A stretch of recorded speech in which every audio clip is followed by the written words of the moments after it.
Non. Ça, c'est le cas dans ce qu'on appelle le homeschooling, c'est-à-dire l'école à la maison. C'est-à-dire lorsque c'est les parents qui se chargent de l'éducation des enfants à la maison. C'est ce qu'il y a de pire, à mon avis. Parce que vous avez les inconvénients de l'école et de la maison réunis. Autant je ne suis pas du tout un opposant ou un opposé à l'école, autant je ne suis pas un critique de l'école ni l'ennemi scolaire numéro un. Bien au contraire, je travaille abondamment avec des gens qui donnent, qui font l'école, avec comme idée de réintroduire certaines des notions que je peux amener, c'est pas un mérite personnel, autant je suis sincèrement très très sceptique par rapport à ce qu'on appelle l'école à la maison, le homeschooling. C'est-à-dire les parents dans le rôle d'enseignants et ceux dans le cadre de la maison. Moi je vous parle de unschooling, qui de nouveau veut dire donc non-scolarisation, non-enseignement du. Mais on se positionne, encore une fois, on n'est pas non-cycliste, quoi. C'est-à-dire qu'il n'y a aucun enseignement, surtout pas de la part des parents et surtout pas à la maison. C'est toujours une idée qu'on a, mais on est plein de conditionnements, c'est absolument pas un reproche, mais on ne se rend même pas compte qu'on pense qu'un enfant qui ne va pas à l'école reste à la maison. Or, c'est totalement faux. Parce que ne pas être enfermé dans une classe, pour lâcher le mot, c'est quand même la manière la plus évidente d'aller dans le vaste monde. Et puis l'enfant ne sépare pas du vaste monde, fait de manière permanente partie de ce grand brassin, de ce grand bassin bouillonnant de la vérité, de la réalité sociale. Et là, il y a toujours quelqu'un. Parce que justement, c'est ça dont il faut qu'on parle, parce que, si vous le permettez, je vais répondre à une question qui n'a pas encore été posée, et finir, boucler ma boucle. Mais on me dit toujours, et les enfants du même âge, comment tu as fait pour les fréquenter? Et ne t'ont-ils pas terriblement manqué? Mais qui a inventé que les enfants voulaient être avec des enfants du même âge?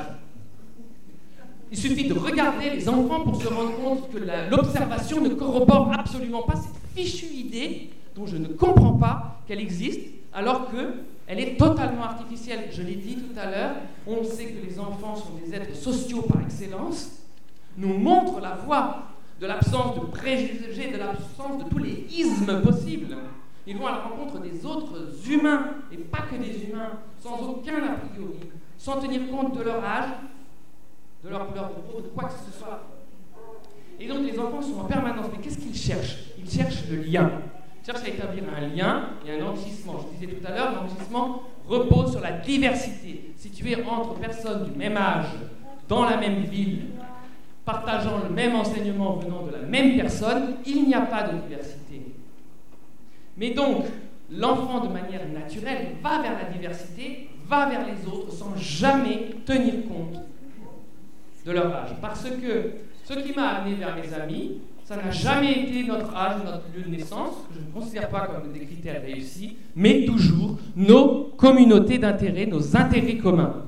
Quelque chose nous passionnait, nous enthousiasmait et nous faisait nous rencontrer autour de ce quelque chose, sans tenir compte de nos âges. Et quand tu as des personnes âgées, très peu expérimentées, des personnes jeunes, très expérimentées qui partagent sur un sujet, il y a un enrichissement mutuel et personne n'aurait l'idée de comparer.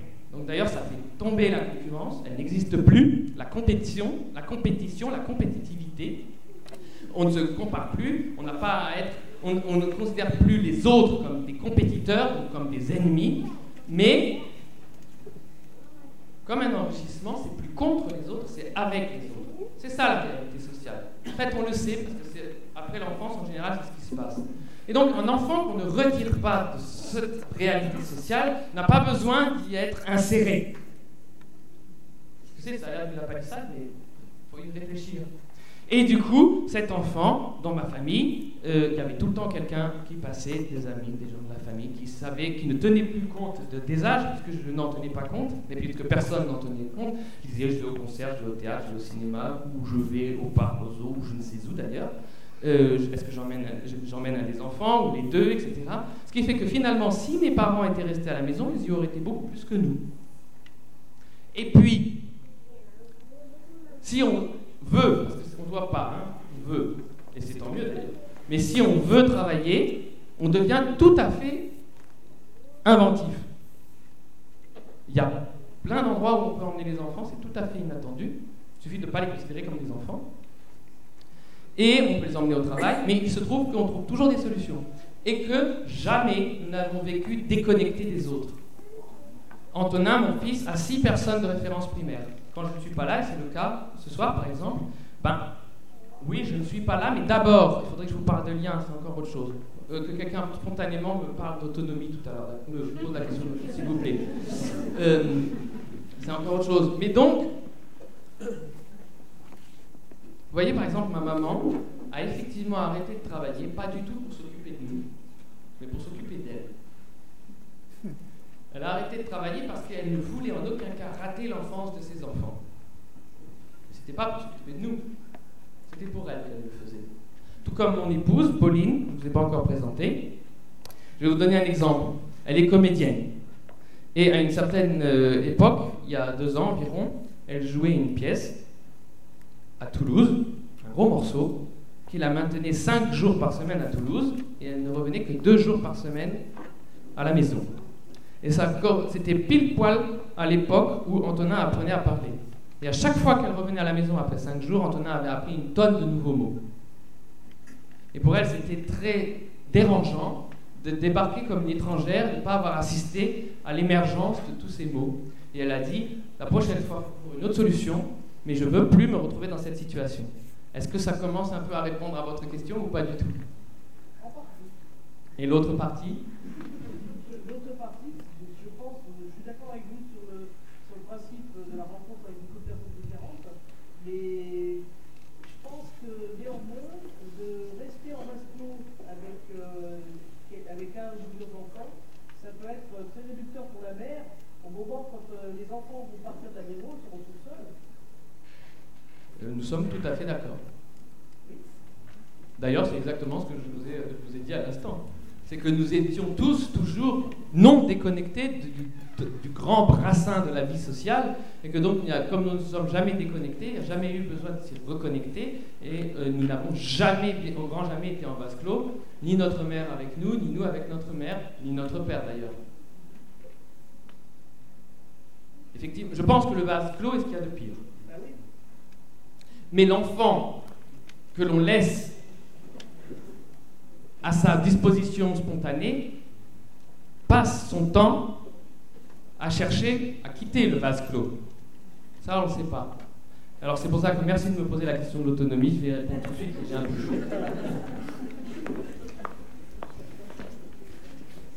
On a toujours cru, alors au chapitre de toutes ces choses qu'on croit, ça s'appelle des mèmes. C'est-à-dire c'est des choses qu'on croit sans les avoir jamais vérifiées, et sans avoir jamais vérifié que la pratique corroborait l'idée. Alors, on a toujours pensé que l'autonomie de l'enfant, il fallait la provoquer. Qu'il fallait carrément lui donner un grand coup de pied au derrière pour qu'il quitte le nid. Et dans cette logique-là, on a inventé toutes sortes de méthodes pour pousser l'enfant à être autonome. Alors il faut que j'aille encore faire appel à mon ami neurobiologiste Gérald Tuteur pour vous parler de ça. Pendant 9 mois, l'enfant fait l'expérience de l'attachement, du lien le plus intense qu'il aura l'occasion d'éprouver tout au cours de sa vie, celui avec sa mère. C'est un lien qui est physiologique, c'est un lien absolu. Et parallèlement à cette expérience de l'attachement le plus fort qui soit, l'enfant prend conscience chaque jour de sa croissance, donc de son gain en autonomie. Autrement dit, il devient chaque jour plus autonome par le fait qu'il est attaché à quelqu'un. Autrement dit, l'attachement comme facteur d'autonomie. Ça, c'est notre expérience pendant les 9 premiers mois de notre vie, époque pendant laquelle s'inscrivent dans notre cerveau les choses les bases de notre fonctionnement. Vous savez que le cerveau apprend, on vient pas avec c'est-à-dire que le cerveau apprend à faire bouger l'appareil bras comme ça, quand il se rend compte qu'il y a un bras, il faut déjà que le bras soit là. Si le bras se pliait dans l'autre sens, le cerveau l'apprendrait cela. C'est la plasticité cérébrale, c'est absolument passionnant, mais c'est un tout autre, et puis je ne suis pas assez spécialiste pour vous en parler, mais en tout cas, nous faisons pendant 9 mois l'expérience du lien le plus total et de l'autonomie grandissante, et nous venons au monde avec l'espoir que ça se passera pareil de l'autre côté. Et d'ailleurs, c'est notre nostalgie définitive. Pendant toute notre existence, nous allons vivre dans un état de nostalgie, une nostalgie d'une situation dans laquelle le lien, comme facteur d'autonomie, serait à nouveau possible. Où lien et autonomie seraient de nouveau réunis. Et à chaque fois que ça marche, ça nous fait beaucoup de bien. Et l'enfant, lui, cherche toujours ça. Et finalement, pour résumer, on s'est rendu compte de nos jours que si tu veux avoir un enfant autonome, il faut lui offrir le plus d'attachement possible. Plus tu offriras d'attachement à ton enfant, plus tu garantiras son autonomie. Là, vous pouvez l'utiliser, là, parce que c'est... Mais il s'avère que c'est ainsi. Et il s'avère que du coup, il se passe des choses horribles. Et c'est des choses qui pour moi sont... Allez, je vais régler des comptes là ce soir. Par exemple... Juste une précision, oui. Entre fusion et attachement. C'est pas du tout la même chose. Oui, je sais. L'attachement est un facteur d'autonomie, tandis que la fusion, ça dépend toujours... c'est sémantique là, hein, on est en train de... le lien qui empêche quelqu'un de prendre son envol, c'est l'enfer. Mais là, il n'y a pas de mot. En allemand, il y a un mot extraordinaire qui est Verbundenheit. Verbunden veut dire attaché, relié. Donc, Heit étant... C'est absolument intraduisible. C'est vraiment le seul mot qui va bien. En français, on est obligé d'utiliser attachement ou lien. Merci de le souligner, parce qu'il faut effectivement bien préciser ce qu'on veut dire par là.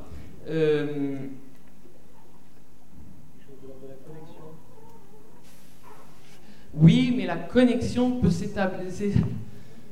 J'espère que vous ressentez un peu mes regrets. En réalité, faites appel à ce que ça vous rappelle et vous allez voir que même si on ne trouve pas de meilleur mot qu'attachement, c'est probablement l'un des... Hein ? La confiance. Alors la confiance, c'est la notion de base de tout. On peut dire la confiance, mais vous voyez, il manque un peu, mais en réalité, c'est parce que l'attachement est facteur de confiance. La reliance. Alors après, on va avoir, si on dit reliance, on va s'approcher d'un mot anglais qui ne veut pas dire ça. L'attachement, ce serait le lien sans la peur de la perte. Voilà. Oh. C'est-à-dire sans peur, de part et d'autre. Disons que l'attachement, c'est un peu le port d'attache. Je sais pas comment ça, j'avais jamais pensé. C'est le port d'attache, mais vous voyez, hein, quand même, il y a quelque chose. Quand l'étymologie même, donc le port d'attache, l'endroit dans lequel on est en confiance.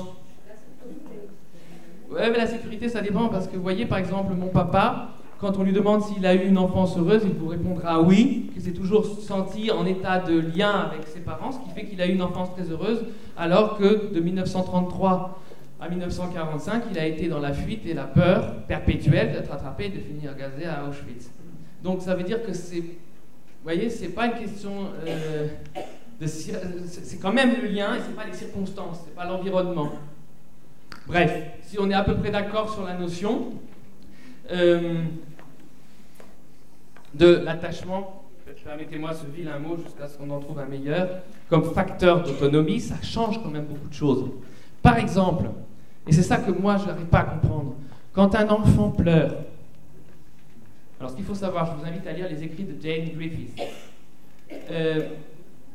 Jane Griffith, qui a, c'est une auteure, même pas anthropologue, qui a entrepris de grands voyages pour aller voir les populations dites primitives et leur manière d'être avec leurs enfants. Par exemple, on ne laisse jamais un enfant qui ne marche pas au sol.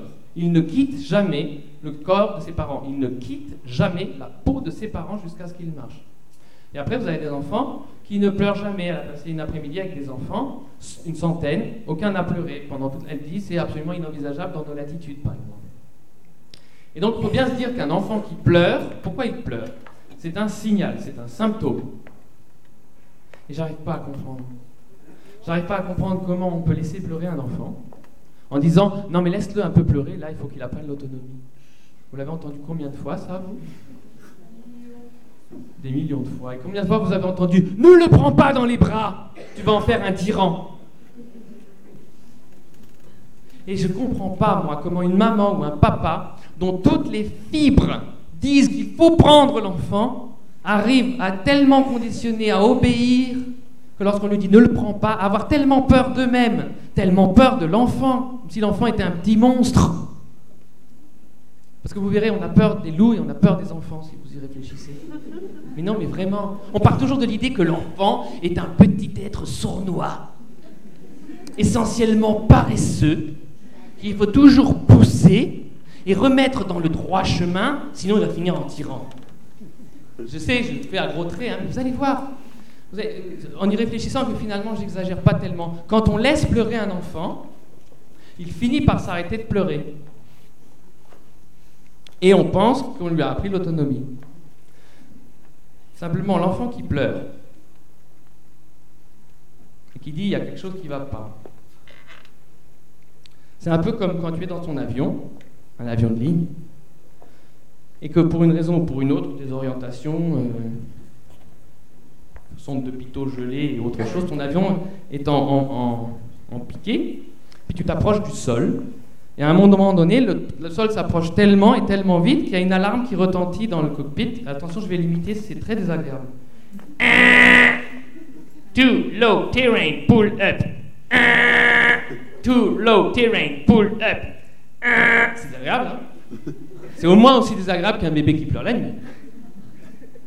Et là, quand tu entends ça dans ton cockpit, tu as plusieurs possibilités. Je ne sais pas s'il y a des pilotes parmi vous dans la salle. Mais en tout cas, il y a une manœuvre assez claire pour récupérer l'attitude de l'avion. Soit tu l'appliques et l'alarme s'éteint, logiquement. Soit il y a une autre possibilité dans beaucoup d'avions modernes. Tu appuies sur la touche et puis ça arrête de faire l'alarme. Donc moi, je n'ai pas envie d'être assis dans ton avion. Et c'est ce qu'on fait avec les bébés. Ce qu'on fait avec les enfants qui pleurent. On leur apprend à quoi? À arrêter de pleurer. C'est-à-dire à arrêter le symptôme. Mais on ne souhaite pas la cause. Et il faut savoir une chose, je ne sais pas, comment on fait pour ne pas, pour laisser les parents et tout le monde ignorer cette chose-là. Lorsqu'un enfant, quel que soit son âge, donc aussi un grand enfant comme nous autres dans cette salle, lorsqu'un enfant reçoit le signal d'un autre, surtout de ces personnes de référence primaire, que comme tu es, tu n'es pas OK. Tu serais OK si tu étais comme je veux que tu sois. C'est-à-dire, je veux que tu ne pleures pas maintenant. Si tu ne pleurais pas maintenant, tu serais OK. Mais tu n'es pas parfait puisque tu pleures maintenant. L'enfant est venu au monde avec la conviction et la conscience de sa perfection. Et il reçoit des personnes les plus importantes au monde pour lui le signal qu'il est imparfait. Quand l'enfant perçoit ce signal-là, s'active dans son cerveau, on peut le voir avec un scanner, les mêmes circuits que si on lui arrachait un ongle.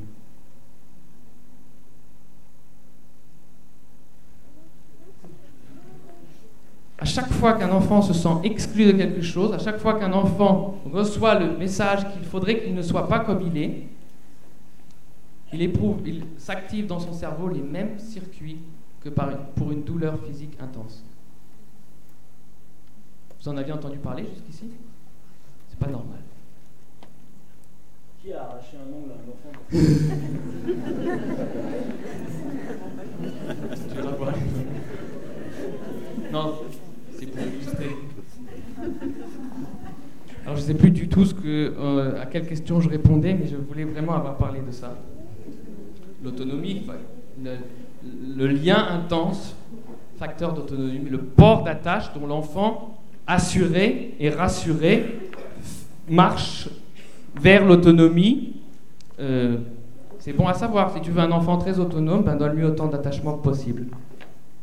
Et essaye de prolonger de manière natale l'état tout simple d'homogénéité prénatale. Je ne sais plus du tout à quelle question je n'ai pas répondu.